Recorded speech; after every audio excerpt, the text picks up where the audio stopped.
నమస్కారం. పల్నాడు జిల్లాలో ఎన్నికల సన్నద్ధతకు సంబంధించి ఆహ్, మనకి జనవరి 22 ఎప్పుడైతే మన ఫైనల్ పబ్లికేషన్ అయిందో ఎలక్టోరల్ రోల్‌కి సంబంధించి, దాని తర్వాత 56,052 ఫార్మ్స్ అన్నీ కలిపి ఫార్మ్ 6లు గాని, 7 అండ్ 8 కలిపి 56,052 వచ్చాయి. అందులో 35,542 మెంబర్స్‌ని ఇంక్లూడ్ చేశాం. అది కరెక్షన్ కావచ్చు, కొత్తగా ఓటర్ కార్డ్ గాని, అలాగే ఏమైనా షిఫ్టింగ్ గాని వీటికి సంబంధించినవి 35,542 మందికి యాక్సెప్ట్ చేయటం జరిగింది. అలాగే కొన్ని అంటే వాళ్ళకి ఒక ఫార్మ్ 6 పెట్టినా సరే, మళ్ళీ మాకు ఇంకా ఈ రోజులో అప్డేట్ కాలేదని చెప్పి మళ్ళీ కొత్తగా ఫార్మ్ 6 పెట్టుకోవటం, లేదా కొన్ని ప్రొడ్యూస్ చేయాల్సిన ఎవిడెన్సెస్ ప్రొడ్యూస్ చేయలేకపోవటం వల్ల, కొన్ని రాంగ్ అప్లికేషన్స్ వల్ల ఇటువంటివన్నీ కలిపి రిజెక్ట్ చేయడం జరిగింది. అవి 13,247 రిజెక్షన్స్ ఉన్నాయి. ఇప్పుడు మన దగ్గర కేవలం 7,263 మాత్రమే పెండింగ్ ఉన్నాయి. సో, మనకి యావరేజ్‌గా 800 వరకు అప్లికేషన్స్ ప్రతిరోజు కూడా ఫార్మ్స్ ప్రాసెస్ చేస్తున్నారు కాబట్టి, ఇవన్నీ కూడా మనకి 7-8 రోజుల్లో ఇవి పూర్తిగా మొత్తం ప్రాసెస్ అన్నది చేయటం జరుగుతుంది. అలాగే మనకింతకుముందు చెప్పినట్టుగా మనకి ప్రాసెస్ అన్నది, ప్రక్రియ అన్నది ఎలక్షన్స్ ముందు వరకు కూడా నామినేషన్స్ లాస్ట్ డేట్ వరకు కూడా కంటిన్యూ అవుతుంది కాబట్టి, ఇంకా ఎవరైనా సరే 18 సంవత్సరాలు నిండిన వాళ్ళు గానీ, 18-22 సంవత్సరాల మధ్యలో ఇంకా ఓటు హక్కు లేకపోయినా, దాని తర్వాత ఏజ్‌లో లేకపోయినా సరే కొన్ని ఎందుకు ఇంతవరకు లేదన్నది కొన్ని అఫిడవిట్స్ అవి ఇవ్వాల్సి ఉంటుంది. సో, ఎవరు ఏ స్థాయిలోనైనా సరే ఓటర్ కార్డ్ గాని ఇంకా లేకపోతే వాళ్ళు వెంటనే ఫార్మ్ 6 మీ BLOని కన్సల్ట్ చేసి అప్లై చేసుకోండి. అది వెంటనే త్వరితగతిన 7 రోజుల్లోనే ఎంక్వైరీ పూర్తి చేసి మీకు ఆ ఓటర్ కార్డ్ అన్నది ఇవ్వటం జరుగుతుంది. ఏవైతే మన దగ్గర 2,30,000 కార్డులు గతంలో కొత్తవి మన ఫార్మ్ 6లు వచ్చి వాటిని ప్రింటర్ కోసం పంపించాం. అందులో నిన్నే 80,000 కార్డులు ఎపిక్ మనకి ఆహ్, ఆహ్, ప్రింట్ అయ్యి రావటం జరిగింది. అవన్నీ కూడా త్రూ పోస్టల్ డిపార్ట్‌మెంట్ మీ అడ్రెస్‌లకి చేరవేయటం జరుగుతుంది. ఇంకా మిగిలినవి ఇంకా 1,80,000 కూడా ఒక 3, 4 డేస్‌లో ఎప్పుడైతే మన ప్రింటర్ నుంచి వస్తాయో అప్పుడు వెంటనే డిస్ట్రిబ్యూట్ చేయటం జరుగుతుందనమాట. ఇది ఒకటి. ఇంకా తర్వాత ఇంకా పోలింగ్ స్టేషన్ సంబంధించి అన్ని పోలింగ్ స్టేషన్స్‌లోనూ పూర్తి స్థాయిలో ఇష్యూడ్ మినిమమ్ ఫెసిలిటీస్ మన జిల్లాలో ఉన్నాయి.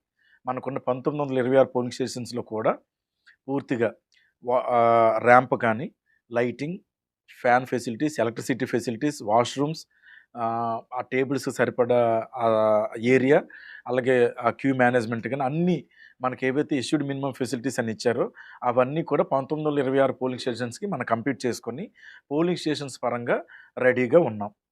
ఇంకా తర్వాత ఆహ్, presiding officers, polling assistant presiding officers and other polling officers ఇది కూడా పూర్తిగా మన దగ్గరున్న మొత్తం సిబ్బంది టీచర్స్ గానీ, అలాగే సచివాలయంలో పనిచేస్తున్న ఫంక్షనల్ అసిస్టెంట్స్ మనకి సరిపోని దీంట్లో మనకి అదర్ డిపార్ట్మెంట్స్ నుంచి ఉన్న జూనియర్ అసిస్టెంట్లు, సీనియర్ అసిస్టెంట్లు కూడా తీసుకొని పూర్తిగా హ్యూమన్ రిసోర్సెస్ తోటి మనం ప్రిపేర్డ్‌గా ఉన్నాము. ఇక్కడ గమనించాల్సిన ఒక కండిషన్ ఏంటంటే ఒక పోలింగ్ స్టేషన్స్‌కి ఒక సచివాలయంలో పనిచేసే ఒక ఫంక్షనల్ అసిస్టెంట్ మాత్రం ఉండాలని ఇచ్చారు. సో, భవిష్యత్తులో మనకెక్కడైనా డెఫిసిట్ ఉన్న దగ్గర మనం రిప్రజెంట్ చేస్తే, ఎలక్షన్ కమిషన్ నుంచి వచ్చిన గైడ్‌లైన్స్‌కి మేరకు మనం అదనంగా ఇంకొక ఫంక్షనల్ అసిస్టెంట్‌ని మనం తీసుకోవడానికి వీలు కలుగుతుంది. అది మేము సీఈఓ గారితోటి ఆ సందర్భానుసారం మేము కరస్పాండెన్స్ చేస్తున్నాం. ఇది రిగార్డింగ్ హెచ్ఆర్. ఇంకా మైక్రో అబ్జర్వర్స్ కూడా మనకు కావాల్సిన మైక్రో అబ్జర్వర్స్ ఎక్కడైతే మన critical polling stations, vulnerable polling stations ఉన్నాయో అక్కడ మనకి ఈ మైక్రో అబ్జర్వర్స్ అన్నది అవసరం ఉంటుంది కాబట్టి వాళ్ళని కూడా సెంట్రల్ గవర్నమెంట్ ఎంప్లాయీస్ బ్యాంక్స్‌లో, పోస్ట్ ఆఫీస్‌లో, రైల్వే డిపార్ట్మెంట్‌లో పనిచేస్తున్న ఎంప్లాయీస్ అందరిని కూడా మనం తీసుకొని దీనికి సంబంధించిన ఎలక్షన్ కమిషన్ వెబ్‌సైట్‌లో కూడా హ్యూమన్ రిసోర్స్ పోర్టల్‌లో కూడా వాళ్ళ పేర్లు ఇంక్లూడింగ్ కాంటాక్ట్ నంబర్స్ అన్నీ కూడా చేయటం జరిగింది. సో, మైక్రో అబ్జర్వర్స్ కూడా మనం రెడీగా ఉన్నాం. ఇంకా తర్వాత రెగ్యులర్ ఎలక్షన్‌కి సంబంధించి మనకి ఇమ్మీడియేట్‌గా రేపు ఎలక్షన్ కోడ్ నోటిఫికేషన్ రాగానే ఇమ్మీడియేట్‌గా స్టార్ట్ అయ్యేది model code of conduct MCC. ఈ ఎంసీసీకి సంబంధించి ఆల్ ఎంపీడీఓస్‌తో మనకి మొత్తం ఆహ్, 34 టీమ్స్‌ని వేయటం జరిగింది.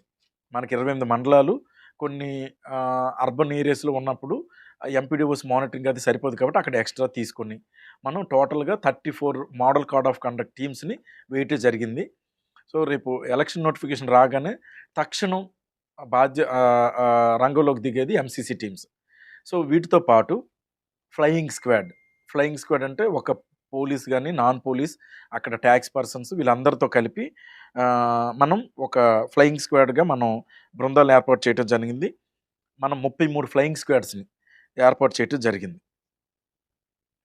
వీటితో పాటు స్టాటిక్ సర్వేలెన్స్ టీమ్. అంటే కొన్ని ఎక్కడైతే junction points, T junctions, Y junctions ఉంటాయో, మన regular integrated check post, police check పోస్టులు, ఫారెస్ట్ చెక్ పోస్టులు కాకుండా ఎక్కడైతే మనకి జంక్షన్స్ వల్నరబుల్, ఎక్కడెక్కడైతే మనకి క్యాష్ ట్రాన్స్ఫర్స్ గానీ, మెటీరియల్, ఫ్రీబీస్ లాంటివి ఎక్కడైతే ట్రాన్స్‌పోర్ట్ అవ్వటానికి అవకాశం ఉందో, అటువంటి జంక్షన్స్‌లన్నిటిలో కూడా స్టాటిక్ సర్వేలెన్స్ టీమ్స్‌ని కూడా పెట్టడం జరిగింది.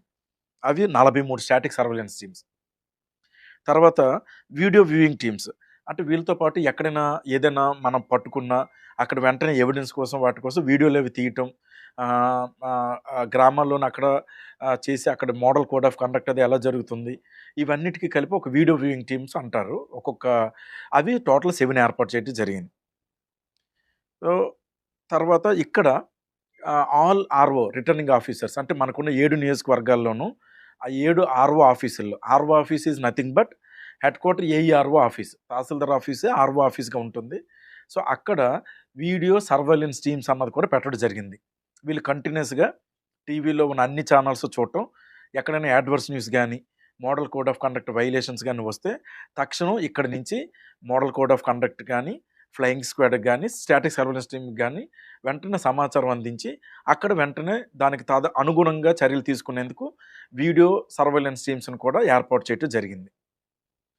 సో ఇప్పుడు మనం గమనించాల్సింది ఏంటంటే, సిటిజన్స్కి సంబంధించి రేపు ఎన్నికలు కూడా రాగానే ఒక యాప్ అందరికీ కూడా మనం మన పత్రికల ద్వారా, మీడియా ద్వారా, సోషల్ మీడియా ద్వారా మీరందరూ కూడా గమనించి విజిల్, సిటిజన్ విజిలెన్స్ అన్నది ఒక యాప్ మన అందరూ డౌన్లోడ్ చేసుకోవాలి. అది ఇప్పుడు యాక్టివ్లో ఉండదు, ఎలక్షన్ కూడా రాగానే యాక్టివ్ అవుతుంది. కాబట్టి ఈ విజిల్లో ఎవరైనా సరే దారిలో వెళ్తూ, లేకపోతే మన పరిశీలనలో ఉన్నది కానీ, అబ్జర్వ్ చేసింది కానీ, ఎక్కడైనా ఎంసీసీ వైలేషన్ ఉంటే, అక్కడ విగ్రహం ఉంది, అక్కడ ఒక రాజకీయ నాయకుల విగ్రహాలు ఉన్నాయి, దానికి ఇంకా ముసుగు వేయలేదు, లేకపోతే అక్కడ పోస్టర్స్ ఉన్నాయి, ఆఫీసులు ఇంకా ప్రజాప్రతినిధుల ఫ్లెక్సీస్ కానీ, ఫొటోస్ కానీ ఉన్నాయి, లేకపోతే ఏదైనా ఇల్లీగల్ కైండ్ ఆఫ్ డిస్ట్రిబ్యూషన్ కానీ, ట్రాన్స్పోర్టేషన్ కానీ జరుగుతుంది.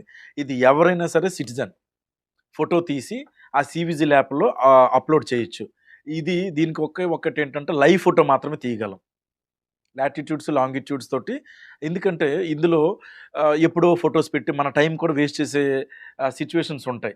పాత ఫొటోస్ పెట్టడం, అక్కడికి మన టీం అందరూ వెళ్తారు, ఈలోపు జరగాల్సిన నష్టం జరుగుతూ ఉంటుంది. అలా కాకుండా లైవ్లో ఉన్న ఫోటో మాత్రమే తీసే ఆపర్చునిటీ ఈ విజిల్లో ఉంటుంది. ఆ యాప్ రాగానే మళ్ళీ మీ ద్వారా, సోషల్ మీడియా ద్వారా నేను మళ్ళీ ఒక ప్రెస్ మీట్ పెట్టి మీకు అందరికి కూడా చెప్పడం జరుగుతుంది. బట్ ప్రజలందరూ కూడా, ముఖ్యంగా యువత ఎవరైతే ఎథికల్ ఓటింగ్ కోసం సపోర్ట్ చేయాలనుకుంటున్నారో, ఎవరైతే నిష్పక్షపాతంగా, జవాబుదారీతనంతో ఫ్రీ అండ్ ఫెయిర్ ఎలక్షన్ జరగాలని ఒక సమిధిలాగా, సైనికుల్లాగా పనిచేయాలనుకుంటారు, వాళ్ళందరికీ నా విజ్ఞప్తి, ప్రతి ఒక్కరు కూడా విజిల్ అన్నది డౌన్లోడ్ చేసుకోండి. కోడ్ రాగానే ఆ విజిల్లోంచి మీరు ఎప్పటికప్పుడు మీరు సమాచారం చెప్తే విజిల్ నుంచి డైరెక్ట్గా డిస్ట్రిక్ట్ ఎలక్షన్ ఆఫీసర్ అంటే కలెక్టర్కి వస్తుంది. కలెక్టర్ దగ్గర ఉన్న కంట్రోల్ రూమ్ నుంచి అది ఏ లొకేషన్, ఏ మండలం, ఎక్కడి నుంచి వచ్చిందో చూసుకొని నా దగ్గర నుంచి ఆ nearest flying squad, nearest MCC టీమ్కి నేను పంపించడం జరుగుతుంది. వాళ్ళు 100 నిమిషాల్లో ఈ ప్రాబ్లమ్ని సాల్వ్ చేయాలి. That is the target in whistle. 100 మినిట్స్లో ఆ ప్రాబ్లమ్ని అడ్రస్ చేయాలి. సో దానికోసం మనం ఈ ఫ్లయింగ్ స్క్వాడ్స్ని కానీ, ఎంసీసీ టీమ్స్ ఇవన్నీ పెట్టడం జరిగింది. సో కోడ్ రాగానే MCC team, static surveillance team, flying squad and video surveillance team, video viewing team, ఈ 5 టీమ్స్ మధ్యలో కూడా ఎఫెక్టివ్ కోఆర్డినేషన్ ఉండే విధంగా నేను, ఎస్పీ గారు, అలాగే డిస్ట్రిక్ట్ లెవెల్ మాస్టర్ ట్రైనర్స్ అందరం కూడా ట్రైనింగ్ అనేది ఇవ్వడం జరిగింది. వీళ్ళందరికీ కూడా ఆల్రెడీ ఒక ఓరియంటేషన్ ఇచ్చాము. రేపు నియోజకవర్గ స్థాయిలో ఒక పరిచయ కార్యక్రమాలు పెట్టుకోమని చెప్పడం జరిగింది రిటర్నింగ్ ఆఫీసర్స్కి. మొత్తం టీం మెంబర్స్ అందరూ ఒక దగ్గర కూర్చొని ముందు వాళ్ళ ప్రెజెన్స్, కోడ్ రాగానే వాళ్ళు ఇమీడియట్గా చేయాల్సిన పని ఏంటి, ఇవన్నీ కూడా డిస్కస్ చేయమని చెప్పి రిటర్నింగ్ ఆఫీసర్స్కి ఆదేశాలు అన్నది ఇవ్వటం జరిగింది. ఇంకా దీని తర్వాత మనకి రిటర్నింగ్ ఆఫీసర్ కార్యాలయం, ప్రతి రిటర్నింగ్ ఆఫీసర్ కూడా ఇందాక నేను చెప్పినట్టుగా ముందు కోడ్ రాగానే రిటర్నింగ్ ఆఫీసర్ వారి కార్యాలయం, వాళ్ళు ఎవరెవరు ఎక్కడెక్కడ ఉంటారు, వాళ్ళ అడ్రస్లతో సహా ప్రెస్కి ఇవ్వాల్సి ఉంటుంది. అలాగే అబ్జర్వర్స్ వచ్చినా సరే అబ్జర్వర్ ఎక్కడ ఉంటారని చెప్పి అబ్జర్వర్ యొక్క కార్యాలయం, వాళ్ళ కాంటాక్ట్ నెంబర్సు, ల్యాండ్‌లైన్ నంబర్స్ అన్నీ కూడా ప్రజలకి చెప్పవలసింది ఉంటుందన్నమాట. ఇవన్నీ గైడ్‌లైన్స్ ప్రకారం మనము అవన్నీ కూడా ఏర్పాట్లు కూడా చేయటం జరుగుతుంది. అలాగే రిటర్నింగ్ ఆఫీసర్ కార్యాలయంలో కంట్రోల్ రూమ్ ఏర్పాటు చేయమని చెప్పడం జరిగింది. ఒక ఫిక్స్డ్ మొబైల్ నంబర్ అండ్ ఇక్కడ చాలా యాప్స్ ఉంటాయన్నమాట. అంటే గతంలో కన్నా ఇప్పుడు భిన్నంగా ఎలక్షన్ సీజన్ మేనేజ్మెంట్ సిస్టమ్. ఇప్పుడు మీరు ఫ్లయింగ్ స్క్వాడ్ పట్టుకున్నా, స్టాటిక్ సర్వేలెన్స్ పట్టుకున్నా, ఇది పట్టుకున్న వెంటనే అక్కడ వెంటనే చెక్ చేసి ముందు ఆన్‌లైన్‌లో ఎంటర్ చేయాలి. ఇన్ని లీటర్స్ ఆఫ్ లిక్కర్ దొరికింది. దాని అమౌంట్ ఇంత. సో, అది వెంటనే నెక్స్ట్ లెవెల్‌కి వెళ్తుందనమాట. నెక్స్ట్ లెవెల్ వాళ్ళు దానికి డైరెక్షన్ ఇవ్వటం జరుగుతుంది. ఇలా ప్రతి స్టేజ్‌లో కూడా ఈఎస్ఎంఎస్ అని చెప్పి దానికొక యాప్ ఉంది. ఆ యాప్‌లోనే వీళ్ళందరూ కూడా ఎంటర్ చేయాలి. తర్వాత సువిధ పొలిటికల్ పార్టీస్ అందరూ కూడా నామినేషన్ సబ్మిట్ చేయటం గాని, పర్మిషన్స్ ముఖ్యంగా వెహికల్ పర్మిషన్స్ గాని, ర్యాలీస్‌కి గాని వీటికన్నిటికి కూడా సువిధలు అప్లై చేయాల్సి ఉంటుంది. ఎన్‌కోర్ నామినేషన్స్ అన్నీ కూడా స్క్రూటినీ చేయటానికి ఈ ఎన్‌కోర్ అన్నది ఒక యాప్ ఉందన్నమాట. ఇందులో ఈ వెబ్‌సైట్‌లో మాత్రమే చేయాలి. సో, వీటికి సంబంధించి ఆర్ఓకి సపోర్టింగ్‌గా ఉండటం కోసం ఒక కంట్రోల్ రూమ్‌ని ఎస్టాబ్లిష్ చేయమని చెప్పి ఆదేశాలు ఇవ్వటం జరిగింది. ఆ కంట్రోల్ రూమ్‌లో ఒక 7-10 మంది వరకు షిఫ్ట్‌ల్లో పనిచేయటం జరుగుతుంది. ఎందుకంటే ఎంసీసీ 24/7 చేయాల్సి ఉంటుంది. ఎన్‌కోర్ గాని, సువిధ, ఈఎస్ఎంఎస్, సి-విజిల్ ఇవన్నీ కూడా ఎప్పటికప్పుడు ఆ సిట్యుయేషన్స్ బట్టి అప్రమత్తమై వెంటనే ఆ టైంలో రిజాల్వ్ చేయాల్సింది ఉంటుంది కాబట్టి, ప్రతి రిటర్నింగ్ ఆఫీసర్ వాళ్ళ ఆఫీస్ కార్యాలయంలో కంట్రోల్ రూమ్ ఎస్టాబ్లిష్ చేసుకోమని చెప్పడం జరిగింది. ఇంక తర్వాత పొలిటికల్ పార్టీ మీటింగ్స్ ఆర్ఓ వారానికి ఒకసారి మినిమమ్ చేయాలి. ఆర్ఓ ఎప్పుడు ఏదైనా కొత్త ఇన్‌స్ట్రక్షన్ ఇచ్చి ఇమ్మీడియేట్‌గా ఇవ్వాలనుకున్నా, వెంటనే ప్రయర్ ఇంటిమేషన్ ఇచ్చి పొలిటికల్ పార్టీస్ తోటి మీటింగ్ పెట్టి అప్పటికప్పుడు జరుగుతున్న మార్పులు, కూర్పులు, చేర్పులు ఏవైనా ఉంటే కొత్తగా వచ్చిన ఇన్‌స్ట్రక్షన్స్ కావచ్చు, ఏదైనా రిక్వైర్మెంట్ కావచ్చు, అవన్నీ కూడా రిటర్నింగ్ ఆఫీసర్ ఎటువంటి గ్యాప్ లేకుండా పొలిటికల్ పార్టీస్ తోటి పూర్తిగా కమ్యూనికేట్ చేయాల్సిన నెసెసిటీ ఉంది. అది కూడా ఆదేశాలు ఇవ్వటం జరిగింది. సో, ఏదైతే రిటర్నింగ్ ఆఫీసర్ వాళ్ళకి నియోజకవర్గంలో చేస్తున్నారో, అదే మోడల్‌ని ఇక్కడ జిల్లా స్థాయిలో డిస్ట్రిక్ట్ కలెక్టర్‌గా, డిస్ట్రిక్ట్ ఎలక్షన్ ఆఫీసర్‌గా మేము కూడా ఇక్కడ చేయటానికి పూర్తి స్థాయిలో రెడీగా ఉన్నాము. ఇక్కడ ఒక కంట్రోల్ రూమ్ ఉంటుంది. ఇక్కడ మీడియా సెంటర్ ఉంటుంది. సో, మీడియా సెంటర్‌లో అన్ని ఛానల్సు 24/7 చూసే విధంగా ఇక్కడ జేసీ గారి పేషి ఆపోజిట్‌లో సీసీ పేషి ఏదైతే ఉందో, ఈ పక్క రూమ్‌లోనే మనం మీడియా సెంటర్ కూడా పెట్టడం జరుగుతుంది. ఆల్రెడీ డీడీఐఎన్‌పీఆర్‌కి పూర్తి స్థాయి ఆదేశాలు ఇచ్చాము. ఇంకా కిందన ఏదైతే ఎస్ఆర్ శంకరన్ మీటింగ్ హాల్ ఉందో, స్పందన అది కంట్రోల్ రూమ్‌లా ఉంటుంది. అక్కడ సి-విజిల్, ఎన్‌కోర్, సువిధ, ఆహ్, స మోడల్ కోడ్ ఆఫ్ కండక్ట్ ఏవేవైతే ఉన్నాయో దానికి సంబంధించిన అందరూ కూడా 24/7 షిఫ్ట్ డ్యూటీలోనే పనిచేయటం జరుగుతుందన్నమాట. కంట్రోల్ రూమ్ అన్నది ఎస్టాబ్లిష్ చేయటం జరిగింది. అలాగే జిల్లా స్థాయిలో ప్రతి సబ్జెక్ట్ కూడా ఒక నోడల్ ఆఫీసర్ 16 మంది నోడల్ ఆఫీసర్స్‌ని వేయటం జరిగింది. అది ఎ మోన ఎ ఎ ఎక్స్‌పెండిచర్ మానిటరింగ్ కావచ్చు, ఈవీఎం నోడల్ ఆఫీసర్ కానీ, ఎంసీసీ, స్వీపు, ఆ తర్వాత పోస్టల్ బ్యాలెట్ సిస్టానికి ఏవేవైతే మనకు సబ్జెక్ట్స్ ఉన్నాయో, ఆ సబ్జెక్ట్స్‌కి అన్నిటికీ కూడా నోడల్ ఆఫీసర్స్‌ని వేచి వాళ్ళకు కూడా ట్రైనింగ్ ఇవ్వటం జరిగింది. సో, వాళ్ళందరూ ఆ కన్సర్న్డ్ మండల్ లెవెల్‌లోనూ, డివిజన్ లెవెల్‌లో ఉన్న మెంబర్స్ తోటి, ఆర్ఓస్‌తో కోఆర్డినేట్ చేసుకొని వాళ్ళకిచ్చిన సబ్జెక్ట్‌లో పూర్తి స్థాయిలో వర్క్ చేసే విధంగా మనం చర్యలు తీసుకోవడం జరిగింది. ఈ విధంగా మనం పూర్తిగా మనం అపాయింట్ చేయటం జరిగింది. తర్వాత సెక్టర్ ఆఫీసర్స్. సెక్టార్స్ అంటే మనకు 10-12 పోలింగ్ స్టేషన్స్‌ను మనం సెక్టార్‌గా విభజించాం. ఒక్కొక్కసారి ఒక 2, 3 పోలింగ్ స్టేషన్స్ అటు ఇటు అవుతాయి. ఎందుకంటే అర్బన్‌లో అన్ని పక్క పక్కన ఉంటాయి. అటువంటప్పుడు ఒకే సెక్టర్ ఆఫీసర్‌కి మోర్ థాన్ 12 కూడా వచ్చే ఆస్కారం ఉంటుంది. ఎక్కడ గ్యాప్ లేకుండా అంటే టైంకి ఈవీఎం మెషిన్స్ రీచ్ అవ్వటం గానీ, పోలింగ్ పర్సన్స్ రీచ్ అవ్వటం, ఏదైనా ఈవీఎం పొరపాటున డ్యామేజ్ అయితే, ఆ డ్యామేజ్ అయిన ఈవీఎంని గానీ, ఆ స్పాయిల్డ్ ఈవీఎంని గానీ వెంటనే రీప్లేస్ చేసి, ఎలక్షన్ ఎక్కడ గ్యాప్ లేకుండా చూసే బాధ్యత సెక్టర్ ఆఫీసర్‌ది కాబట్టి, వీళ్ళు 10 రోజుల ముందు ఎలక్షన్స్‌కి 10 రోజుల ముందు వీళ్ళు యాక్టివ్ అవుతారు. వాళ్ళకి కూడా వెహికల్స్ ట్రైనింగ్ ఏర్పాటు చేయటం గానీ, ట్రైనింగ్ ఏర్పాటు చేయటం గానీ, వీళ్ళకివ్వాల్సిన అవన్నీ కూడా ఇవ్వటం జరిగింది. మనం మొత్తం 186 మంది సెక్టర్ ఆఫీసర్స్‌ని మనం వేయటం జరిగింది. తర్వాత ఎక్స్‌పెండిచర్ అబ్జర్వర్ మనకి ఎలక్షన్ కమిషన్ అపాయింట్ చేస్తుంది. వీళ్ళకి ఒక అసిస్టెంట్ ఎక్స్‌పెండిచర్ అబ్జర్వర్ ఒకరుండాలి. మొత్తం ఖర్చులు అన్నీ కూడా రాయటానికి. దానికి కూడా 7 నియోజకవర్గాలకి 7 అసిస్టెంట్ ఎక్స్‌పెండిచర్ అబ్జర్వర్స్‌ని కూడా మనం ఏర్పాటు చేయడం జరిగిందనమాట. ఈ విధంగా పూర్తిగా మెటీరియల్. అలాగే మెటీరియల్ చూస్తే ఈవీఎంస్ మనం రెడీగా ఉన్నాము. 130% ఆఫ్ ఈవీఎంస్‌తో మనం రెడీగా ఉన్నాము. 30% ఎక్సెస్ తోటి. ఆ తర్వాత మనకి ట్రైనింగ్ మెటీరియల్ కూడా పూర్తిగా రావటం జరిగింది. అలాగే పోలింగ్ కావాల్సిన పేపర్స్ గానీ, సీల్స్ గానీ ఆహ్, మా సీల్స్ మనకి కాంట్రాక్టర్‌కి ఈ సీల్స్ ఇవన్నీ కూడా ఆ పేపర్స్, సీల్స్, పీఓ డైరీలు ఇవన్నీ కూడా మనం ఏవేవైతే ఎలక్షన్ రోజున ఫిలప్ చేయాల్సి ఉంటుందో వాటికన్నిటికి కూడా ఇంక్లూడింగ్ స్టేషనరీ అన్నిటికీ కూడా టెండర్‌కు పిలవటం జరిగింది. అది కూడా మనం ఫైనలైజ్ చేయటం జరుగుతుంది. తర్వాత మీకు అందరికీ ప్రధానంగా చెప్పవలసింది ఏంటంటే కౌంటింగ్. కౌంటింగ్ అన్నది జేఎన్‌టీయూలో పెట్టాం. మనకి ఆహ్, అతి పెద్ద ఒక జేఎన్‌టీయూ కాలేజ్ ఉండటం నరసరావుపేటకి ఆనుకొని అందులో ఎటువంటి ఇబ్బంది లేకుండా చక్కగా ఒక పార్లమెంటు లెక్క పెట్టడానికి అంటే అసెంబ్లీ సెగ్మెంట్. పార్లమెంట్‌లో అసెంబ్లీ సెగ్మెంట్. లెక్క పెట్టడానికి ఒక రూమ్ పెట్టాము. అసెంబ్లీ ఓట్స్‌కి లెక్క పెట్టడానికి ఒక రూమ్ పెట్టాం. సో, ఇలా ప్రతి నియోజకవర్గానికి 2 రూమ్స్ పెట్టడం జరిగింది. ఇది మనకి జేఎన్‌టీయూలో ఉండడం వల్ల మనకు పెద్ద విస్తృత స్థాయిలో మనకి రూమ్స్ అన్నీ అవైలబుల్ ఉండటం వల్ల, అలాగే ఆ అసెంబ్లీ నియోజకవర్గానికి సంబంధించిన స్టేషనరీ, ఈ డైరీస్ గానీ, స్పాయిల్ అయిన ఈవీఎంస్ పెట్టడానికి ఆహ్, ఆహ్, ఒక దాన్ని ఏ రూమ్ అంటారు? స్టోర్ రూమా? Strong room. స్ట్రాంగ్ రూమ్ ఈవీఎంస్‌కి. ఒక అడిషనల్ ఒక రూమ్ కూడా పెట్టడం జరిగింది.